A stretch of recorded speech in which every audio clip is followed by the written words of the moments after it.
गोवंडी की हरदिल अजीज कारपोरेटर मोहतरमा रुखसाना सिद्दीकी साहब से गुजारिश करता हूं कि आप लोग तालियों से इस्तेकबाल करें, वो कुछ कहना चाहती है। आप मंच पर बैठे हुए हमारे आपके अध्यक्ष जनाब अबू आसिम आजमी साहब, मंच पर बैठे हुए सभी मान्यवर, सामने बैठे हुए मेरे भाइयों बहनों, वैसे तो बाद में भाषण देना गलत होता है, मैं भाषण देने नहीं खड़ी हुई हूँ। सिर्फ इतना है कि 19 तारीख को गोवंडी में मानकुर शिवाजी नगर में आपने अक्सर देखा होगा कि जहाँ जहाँ एनआरसी के प्रोग्राम हो रहे हैं वो सब कहीं ना कहीं मुस्लिम्स के नाम से ही हो रहे हैं, लेकिन हमारे मानकुर शिवाजी नगर में जहाँ से साहब आमदार है, मैं नगर सेवक हूँ, वहाँ के हिंदुओं ने तय किया है कि अब के हम करेंगे एनआरसी का प्रोग्राम और बहुत बड़े लेवल पे होने जा रहा है। तो हमारे हिंदू भाइयों के जज्बात की कदर करते हुए मैं आप सभी से इल्तिजा करना चाहती हूँ कि आप सभी लोग उस प्रोग्राम में ज़रूर आए ताकि उनकी हौसला अफजाई हो।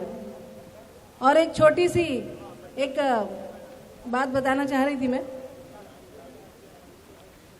अंबेडकर ग्राउंड है गोवंडी मानकुर शिवाजी नगर में, अंबेडकर ग्राउंड में 2 बजे, ध्यान से भूलिए मत।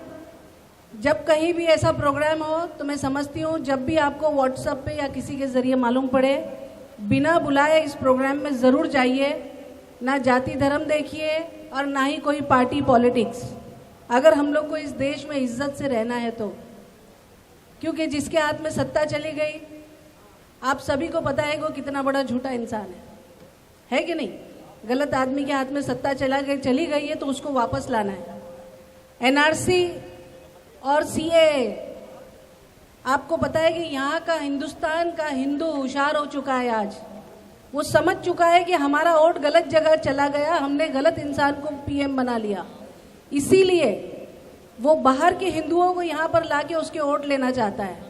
एकदम सिंपल लॉजिक है और ये हम लोगों को समझनी होगी।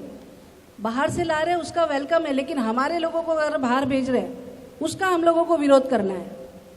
एक छोटी सी एक घटना मेरे साथ हुई थी, वो मैं खाली आपको बता दूं कि जब नोटबंदी हुई तो मैंने बोला कि इतनी मुश्किल से नोटबंदी हुई और नोटबंदी में कई लोग मारे गए। मैंने बोली पहले के नोट ज़्यादा खूबसूरत थे, अभी के नोट तो सब नकली दिखते हैं कि नहीं दिखते। तो मुझे सामने वाले ने बोला अरे नहीं, नोट बदलने का एक इनका मकसद है। बोले क्या? बोले आप गांधी जी को ध्यान से देखिए, उसमें मोदी दिखता है। बोले मैडम ध्यान से देखिए, अब मैं 5-10 मिनट तक कंटिन्यू देख रही हूँ, मोदी दिखता ही नहीं है।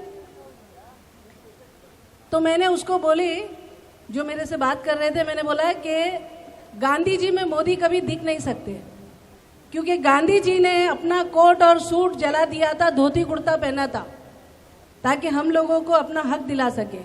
मोदी जी ने धोती कुर्ता छोड़कर सूट और कोट पहनने लग गए। ये मोदी जी और गांधी जी में बहुत बड़ा अंतर है।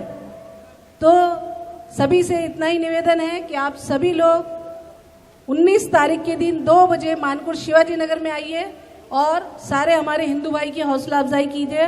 यही बोलकर मैं अपनी बातें खत्म करती हूँ। जय हिंद, जय स्मार्ट।